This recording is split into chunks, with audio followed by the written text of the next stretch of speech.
Yeah, if you're out there doing crime, man, I'm about to play this video that it's about Oskino and Vlad. And Oskino, he's talking about how the prison system is in Philadelphia, in Pennsylvania. He's talking about how it is in Pennsylvania. So if you're a YN and you're out there doing something you shouldn't be doing, and what you're doing out there could be punished, you could be punishable by life or 30, 40 years, this is what you're gonna have to go through. This is what you're gonna have to go through, man. You got to be in the hole, because you're gonna be in that hole. You gonna be in that hole. If you got 30, 40 years, you're gonna be in that hole, man. And this is what you gotta go through. This the foods you gotta eat. This is the type of treatment you gotta get. This is what you gotta go through. I know y'all see people on Facebook. I know y'all see people locked up on Facebook Live, and they doing push-up contests and stuff like that.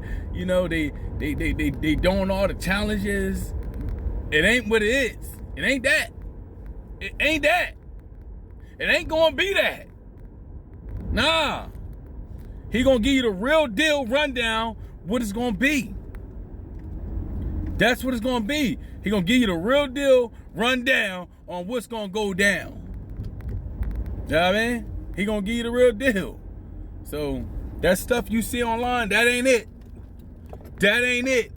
He gonna give you the real deal rundown how it is in Pennsylvania.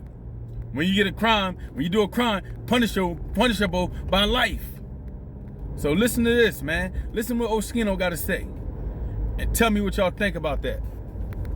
Man, it's people that been in the hole since the 70s and 80s in Pennsylvania. In the hole? In the hole. I said, I had to cut their hair. Go back, mind you, the hole in Pennsylvania and Dallas is no AC. No air conditioners. So it's bars and it's glass on top of the bars. It's me back there in the underwear. So like the people in the hole get a cut like every couple, like 6 months. You get a haircut every 6 months. Yeah, you won't get to come out. So they just show up like woolly mammoths, pretty much. Yeah, like... and it stinks like they eat. And if you say you're in the back of the hole, starting trouble still. You eat a loaf, something called a loaf. They just put make it like a loaf of bread and they just give it to you once a day. And that stinks. So it's like, so every time I used to cut hair in the hole, I was like, yo. So one guy here I used to cut. He was like since probably before I was born, right? Or maybe like when I was a kid. When the TV playing, you can't see it, but you can hear it. He know every commercial. He say it with it.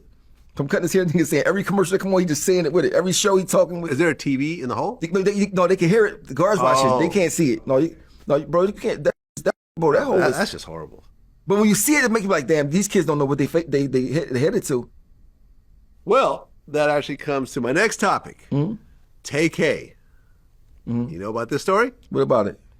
Tay-K just got sentenced to 80 years. 80? 80 years. He was already serving 55 years. Oh, well. Over from 2016. There was a home invasion that turned into a year later, he goes on the run. Yeah, a song called The Race. The Race, yeah. Right. So he's rapping about what he's doing. So he tried to rob his cameraman and this guy named Anthony Saldivar. So he got 80 years on top of the 55 he's already served. But once you got 55 years, the 80 don't really make a difference.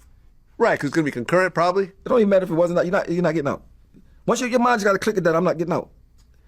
Right, I actually made a tweet that went viral, got like over 1 million views. I said, Tay-K is getting released in the year 2105. He'll be 104 years old. But keep that in mind when you decide to crash out over some stuff. All you got to do is look at the guy that was, I told you last time, the guy that was in Pennsylvania prison, the longest serving juvenile. He been in jail in 1952, got out a couple years ago. Yeah, we talked about it last time. So that alone to show you, imagine if you go to jail 15 and they don't care about you being 15. 15 years old and you get out and you're 80. I mean, that's a story to make you be like, all right, well, let me just, imagine Pennsylvania, the way they do it, say us three when it did it. I did it, but y'all was just there. Y'all get life too. We all get life. Even if y'all ain't pull the trigger, y'all gotta prove that y'all ain't know I was gonna pull the trigger. All right, we was on it don't matter if y'all know or not, we all get life. So a lot of people in jail, like, got conspiracy, doing life for conspiracy. So when 10 people life, I mean, so it's like the law in Pennsylvania is kind of crazy. So like, say me and you, I'm gonna give you a story. Say me and you in a car, I'm driving. You're in the passenger seat. We see a motorcycle. You get out and take the motorcycle, and you leave. The boy on the motorcycle call the cops and they say my carjacked him for his motorcycle. The cops see me, chase me, I crash and kids. You on a motorcycle, you go on, you got away. They lock me, then they come get you 6 months later, even though you wasn't even there. Huh? They say because it all happened in the same string of actions that. So I didn't crash people. You wasn't even in the car. My man got life for that.